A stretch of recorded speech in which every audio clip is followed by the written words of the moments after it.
Hello everyone, we warmly welcome you all to our program brought to you by Indian Achievers Forum. I'm your host Vatika Singh. Indian Achievers Award is an honor that celebrates the people who went extraordinary to effectuate their aspirations and ideas. In this series, we emphasize not only on the struggles and achievements of the people, but also on the social contributions they made to their native land, India. Before introducing you all to our one such achiever, let's take a look at the small AV.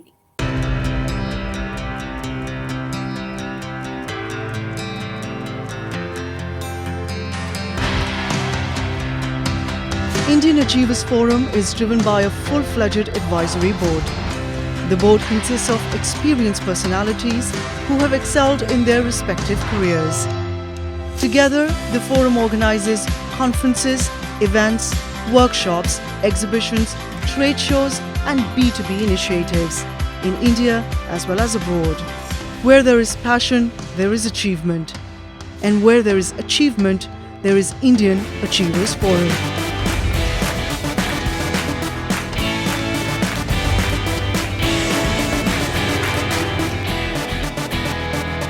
Today we have with us Dr. Pradeep Kumar, who is the president of IndoEuropean Education Foundation. Hello, sir. How are you? Thank you, Vatika. Okay, sir. So before entering into the questions, tell us something about you and your journey to Poland and your profession. As you mentioned, my name is Pradeep Kumar. I'm a founder, president for Indo-European Education Foundation, and an assistant professor at the University of Applied Sciences in Nysa, Poland. I'm also an external expert for Polish National Agency Academic Exchange Program. So let's start with the stories, how it began. I was born in Bihar, India, Madhubani, a remote village named Sarara. Then I traveled with my parents to various parts of India. At a very young age, due to my father's job profile, and later I continued exploring India as well as world. The world to eagerness to get a better education. So I have completed my schooling from my village, that is JBNS High School, Madneshwar Astha. Then came to Darbhanga for intermediate education in 1997. Later on, went to Delhi University, then decided to go for law studies in Pune at Bharati Vidyapeeth, deemed University, New Law College, Pune. And after completion of law in 2006, I have started my journey to learn from global communities and spent crucial time in European countries until March 2008. So that was the time when I learned a lot and decided to come back to India to serve my country and people. But in India, when you are a lawyer and very young, it is very difficult for you to practice. So again, I thought that I'm too young, becoming as an advocate to practice in Mumbai. And I decided to not practice law, but go further for higher education. So in 2008, I joined Institute of International Relations, University of Warsaw, Poland, and completed my master's degree in international relations in 2010. Later completed my executive MBA in 2012, PhD in economics in 2015. And between 2008 and 2021, I also participated in a number of international and external training programs in order to improve my knowledge, skills, and qualifications in the area of teaching, training, and research. My starving nature of learning and sharing knowledge lead me to participate in various research projects and develop teaching techniques to support businesses, needs of education, and industries. So I have also initiated a number of projects for quality enhancement, capacity building, and academic collaborations, which helps many private and public universities in Poland.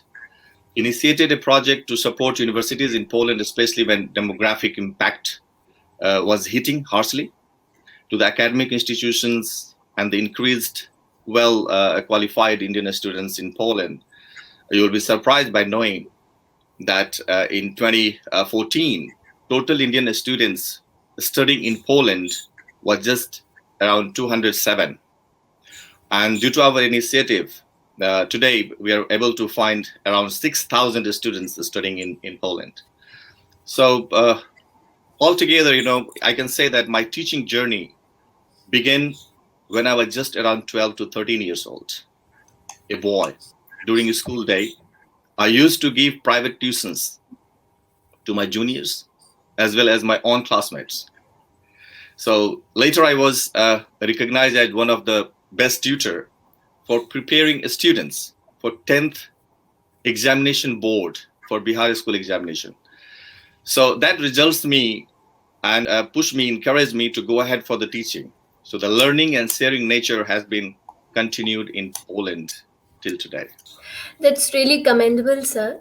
Okay, so moving ahead, I'm very keen to know that how did this idea came into your mind of starting Indo-European Education Foundation?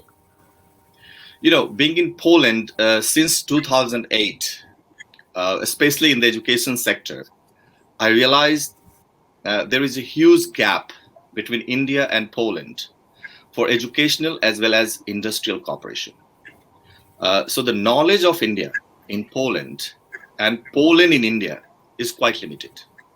It has been seen that the majority in Polish universities, they run classical Indian studies. And these are the predominant. Contemporary studies or contemporary Indian informations are missing somewhere, which is supposed to give real India, which is now we are in 21st century. In Central and Eastern Europe, there is that time actually there was no research center concerning modern India, which can support and give a strength to Indo-Polish or Indo-European cooperation in various sectors, such as education and research. So despite a significant number of universities, departments dealing with Oriental studies, there was a very poor level of education and business cooperation between Poland and India.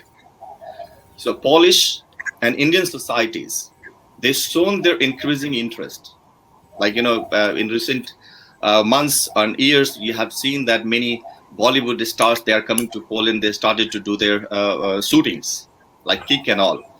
So they're looking forward to get such kind of advices, support, who can let them to lead their businesses as one of the largest market in India.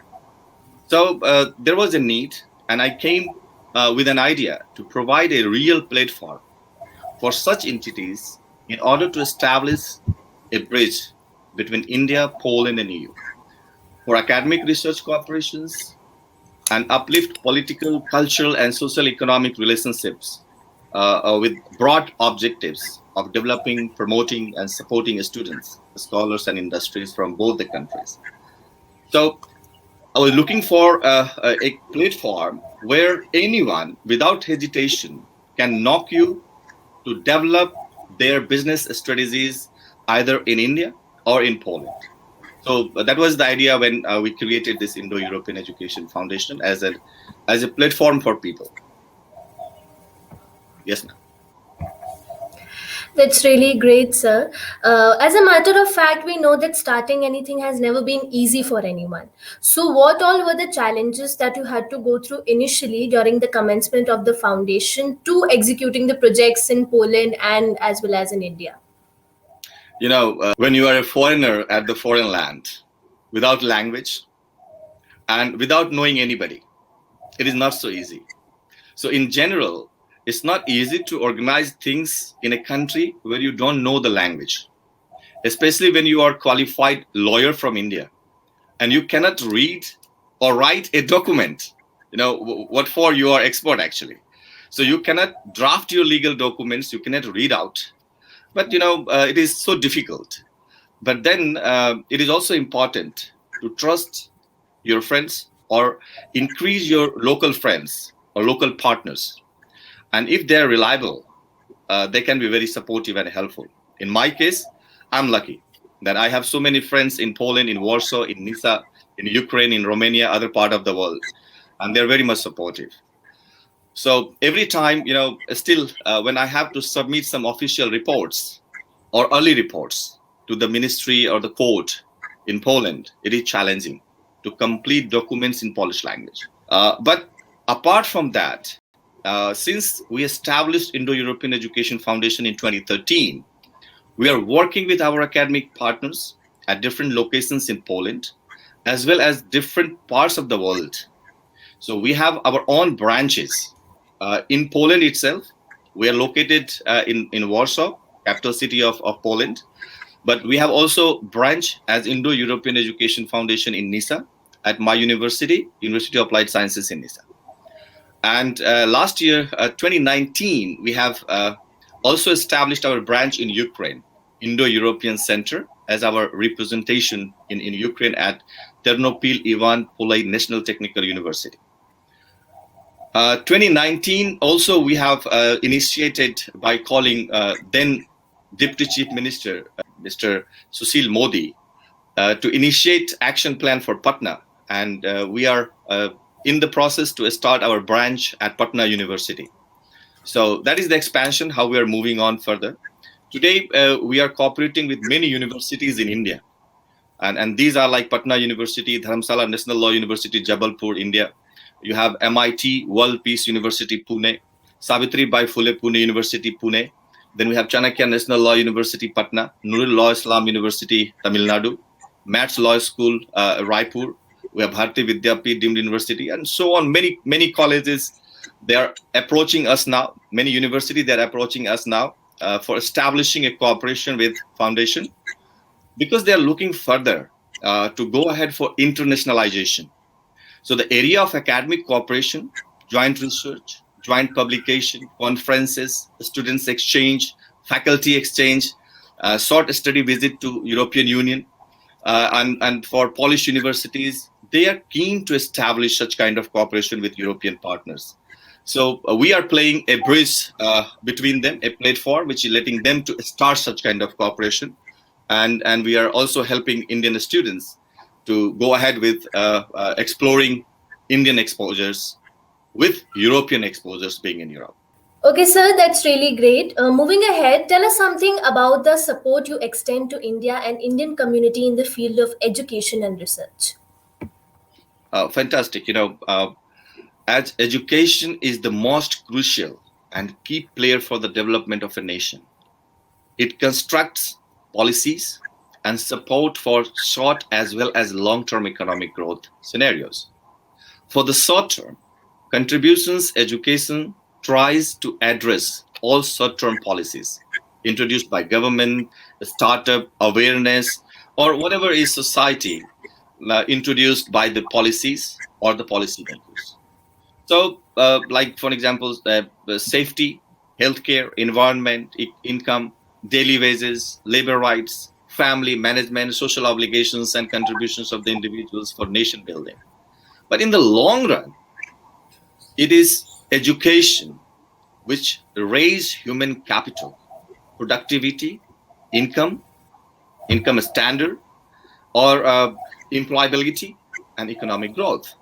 So education is not only improving higher earnings of an individual, but it is also improving an individual's ability for being more productive. So it presents individuals' credentials with high ability in the market and potential employers.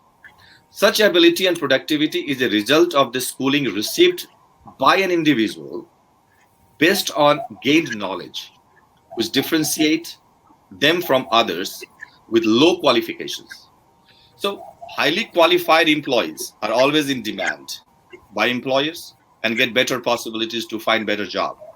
It's measurable as demand and supply like any other commodity or services. By realizing the gap between academia and industry, we try to enhance and encourage students from India, academicians from India, to be the part of internationalization of higher education in Poland as well as in India.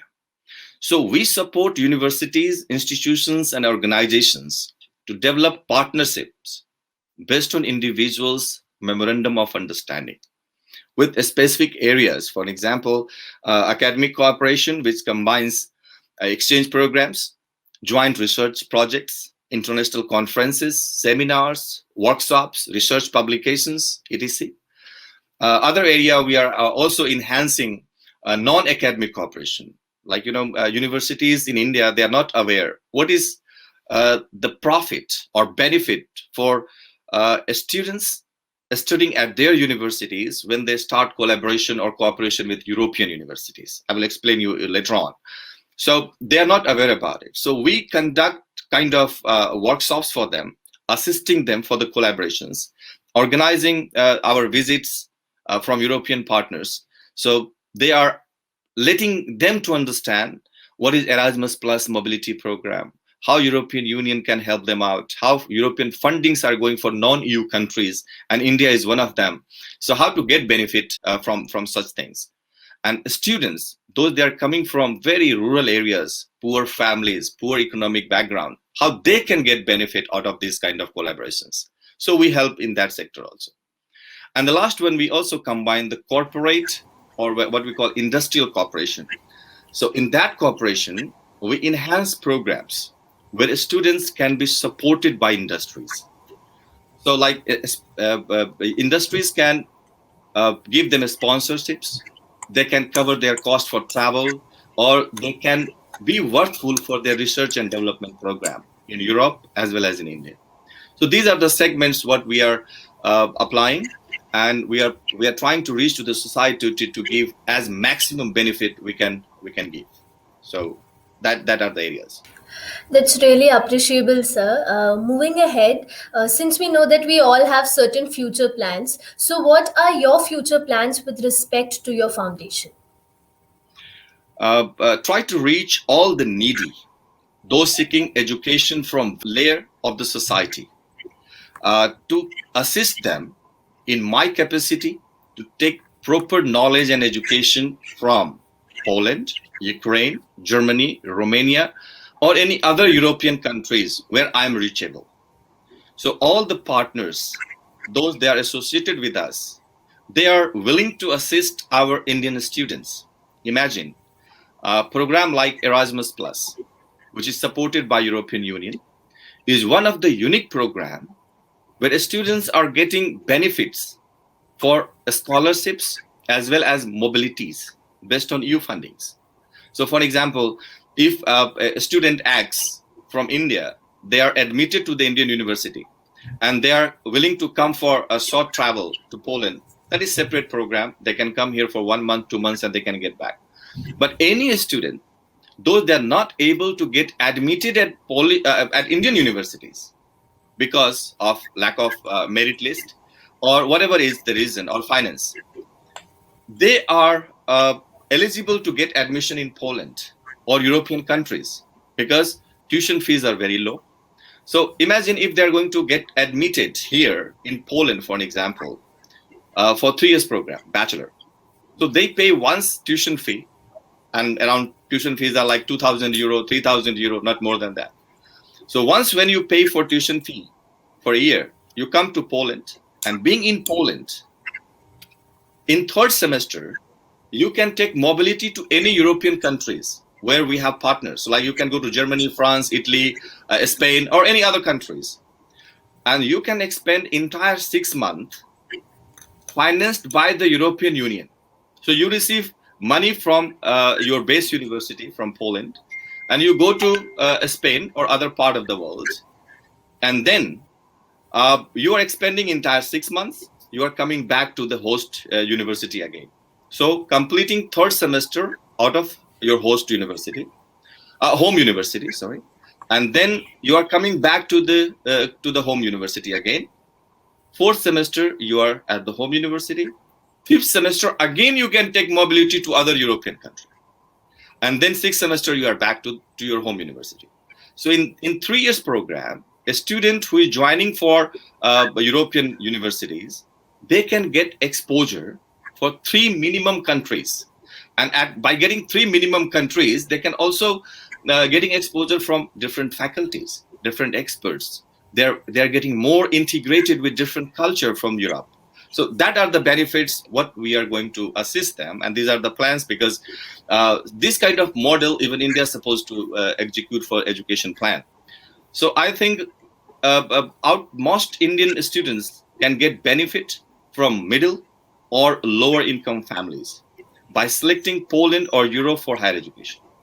So we are on the way to establish our working center at Patna University, as I mentioned earlier, in order to start providing support to the students from a region and other part of the country, and slowly extend our branches to Delhi, Indore, Pune, Bangalore, and we are identifying more places where we can reach now in coming months once we are getting over of this pandemic. Yes. And we wish you all the luck for all your future endeavors, sir.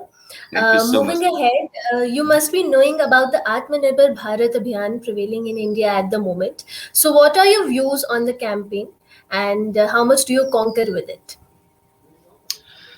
You see, I believe that education increases capabilities of an individual's asset and transforms them into well-being and well-doing ability, which also helps to improve individuals' capacities and their contributions to the nation as well as communities.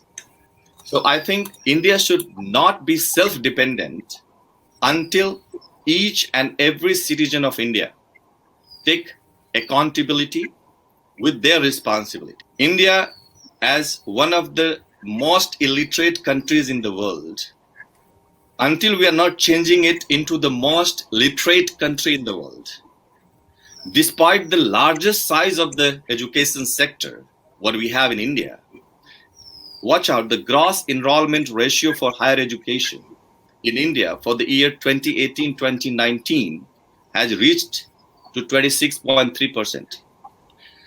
This is an increase over the previous year and in the line of the increased trend over the year. In 2014-15, it was 24.3%. For international comparability, GER has also been calculated, taking the 18 to 23 years population, and it came out like 30.6% at all Indian level. So the aim is to increase GER in higher education, including vocational education, to 50% by 2035. So according to National Education Policy 2020, this means that as many as 74 students, I'm giving you the correct number, 74 students out of 100 students in the age group of 18 to 23 are not enrolled in the higher education in 2019. And even we achieved the target goal of 50% by 2035 as prioritized by the Ministry of Human Resources Development. Now we can see Ministry of Education. Still 50% will not enroll for higher education. Therefore, my organization as Indo-European Education Foundation, and I am trying to encourage the younger generation to get higher education either in India or abroad through various means at different locations. And once they are well educated, they are an asset for the country to make India self-dependent as Atmanirbhar Bharat. So making individuals Atmanirbhar, we are taking next step to make our country Atmanirbhar. So I wish to speed up knowledge, experiences to each and every corner of my country. And people, they're supposed to be well educated to decide what is good, what is bad for them, and then take further steps. And I think their contribution, they are the people, but they are going to decide how they are watching country moving further. So I wish all the very best for that kind of sectors. Very aptly said, sir. Okay.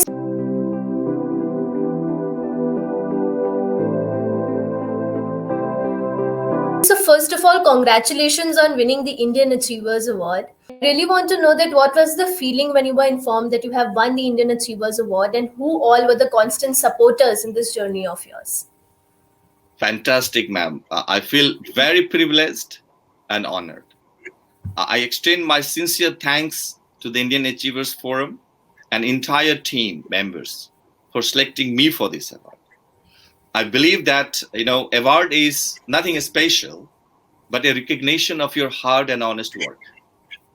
So it will encourage me to be more productive, supportive for those who are in need, and uplift them through my learned knowledge and experiences.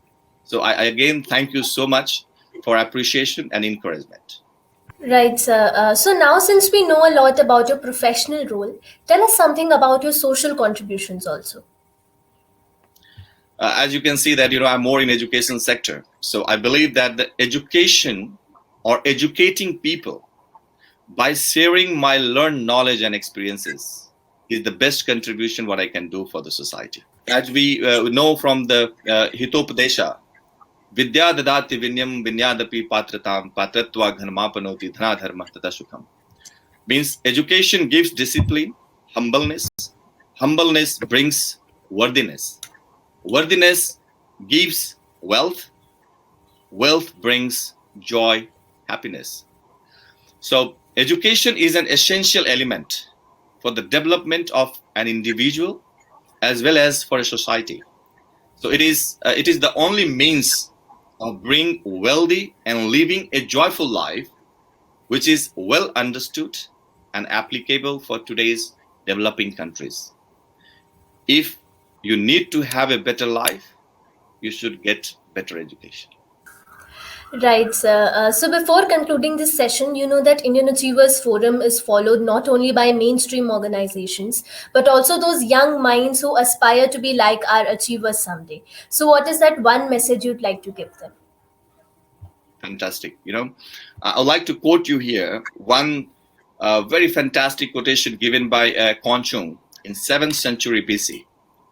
If your plan is for 1 year, plant rice. If your plan is for 1 year, plant rice. If your plan is for 10 years, plant trees. If your plan is for 100 years, educate children. Therefore, I suggest getting proper education, select your interests and priorities, and identify your dreams. By identifying your dreams and goals, you should start working to realize those dreams and goals in your life by putting your honest and hard work with your limited resources. Because most of us, we are living in this world with limited resources.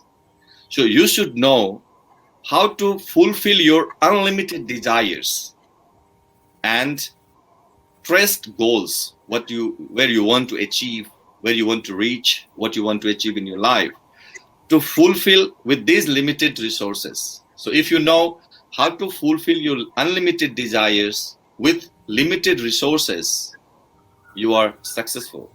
So no shortcuts, work hard with honesty, success will come to you. And that, I must say, is a great piece of advice, sir. Thank you so much for joining with us today. It was pleasure talking to you, and we hope that you continue to inspire people of all ages forever. Thank you so much, sir. Thank you so much, ma'am. It was really fantastic to talk to you, and hope that this forum, Indian Forum, is fantastic place, by recognizing someone and also enhancing them to do best in their areas. So thanks a lot for giving me this award and conducting this interview. Thanks. Thank you so much.